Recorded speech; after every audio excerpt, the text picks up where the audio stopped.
श्रीमती नवनीत राणा।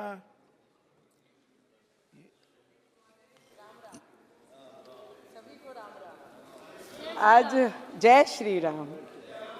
मैं अध्यक्ष महोदय जी, सभी ने कई वर्षों से सुन रहे हैं। हमारे तो लोगों का जन्म भी नहीं हुआ होगा, इतने वर्षों से राम जी का वनवास इस देश के प्रत्येक नागरिक ने, और हमने तो सोशल मीडिया के माध्यम से अभी पिछले कई वर्षों से हमने राम जी के मंदिर के बारे में, उनके इतिहास के बारे में सब पढ़ना लिखना सबने शुरू किया। कई ऑपोजिशन के लोगों ने हमेशा, मोदी जी पिछले 10 वर्षों से ये देश में एज ए प्रधानमंत्री जी काम कर रहे हैं, तो उनको हमेशा ही चिढ़ाते थे राम जी का नाम लेके कि राम भगवान के नाम से आपने अपने एजेंडा में डाला था, अब क्या हुआ, कब तारीख बताएंगे, कब राम भगवान का मंदिर बनाएंगे।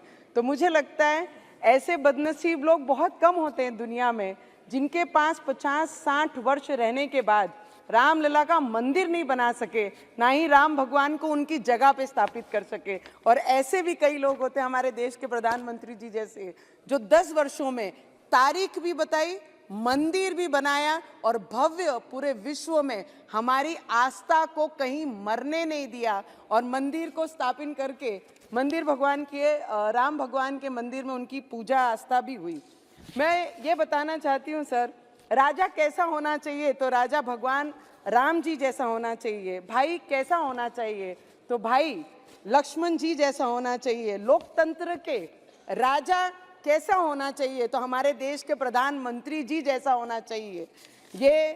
ये देश का बच्चा बच्चा कह रहा है सर, ये हमारी आवाज नहीं, इस देश में रहने वाला हर व्यक्ति जो भगवान में आस्था रखता है, जिनका विश्वास है राम भगवान जी के लिए, जिनकी आंखों में आस थी कि कोई ऐसा आएगा जिनके हाथ से ये होगा, और लोकतंत्र का मजबूत करने वाले भाई कैसे होने चाहिए, तो इस देश के गृह मंत्री अमित शाह जी जैसे होने चाहिए।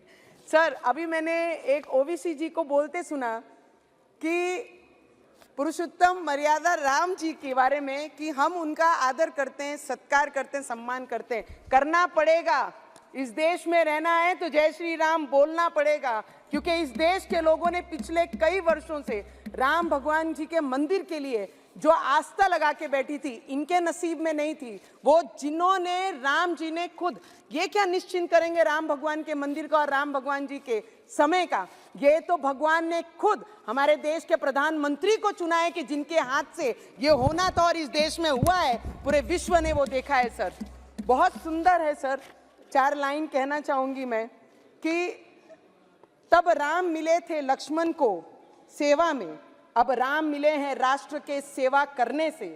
तब राम मिले थे भारत को शासन करने में, अब राम मिले हैं अपने राष्ट्र धर्म निभाने में। तब राम मिले थे बजरंग बली के सीने में, अब राम मिले हैं राम के नाम जप करने में। तब राम मिले थे शबरी की झूठे बेर खिलाने में, अब राम मिले हैं भूखे को भोजन करने से। तब राम मिले थे, और आज मैं इतना ही कहना चाहूंगी सर कि तब राम मिले थे अयोध्या को मर्यादाओं में, आज अब भी राम मिले हैं भारत के पहचान में। मैं इस देश के जितने भी सर, उस दिन जिस दिन राम मंदिर का स्थापना हो रहा था, हमारे राम लल्ला जब स्थापित हो रहे थे, उनकी पूजा हो रही थी, हर किसी के, इस देश में रहने वाले के आंखों में वो आंसू थे कि आज तक हम अपने घरों में रह रहे हैं, हिंदुस्तान में रह रहे हैं, अपने छतों में हैं, पर जिस भगवान के आस्था पे ये पूरा देश चल रहा है, उनको ही हम उनका घर नहीं दे पाए। पर ये पिछले 10 वर्षों में जो चमत्कार इस देश ने किया है, आने वाले समय में वो उससे भी ज्यादा बड़ा चमत्कार हमारे देश के प्रधानमंत्री और जिनका भी योगदान ये मंदिर के लिए है, सभी कार सेवक, सभी संत, सभी महाराज, जिन्होंने भी आस्था बांध के रखी थी। ऐसे कई संत हैं जिन्होंने 35 वर्ष उस टीन के झोपड़े में रखकर राम जी की पूजा की है। तो मुझे लगता है उन सभी को दिल से नमन करना चाहूंगी। हम इतने बड़े नहीं कि उन्हें नमन भी कर पाए, क्योंकि जिनके रक्तों से वो एक एक ईंट बनी है, मुझे लगता है उनको नमन करने से उनका भुगतान नहीं होगा। पर इस पार्लियामेंट में हमारे देश के प्रधानमंत्री जी, हमारे देश के गृह मंत्री जी और जितने भी पार्लियामेंटेरियन यहाँ पर बैठे हैं, ये आज का, इस टर्म का, इस समय का आखिरी पार्लियामेंट स्पीच हमारा सभी का है।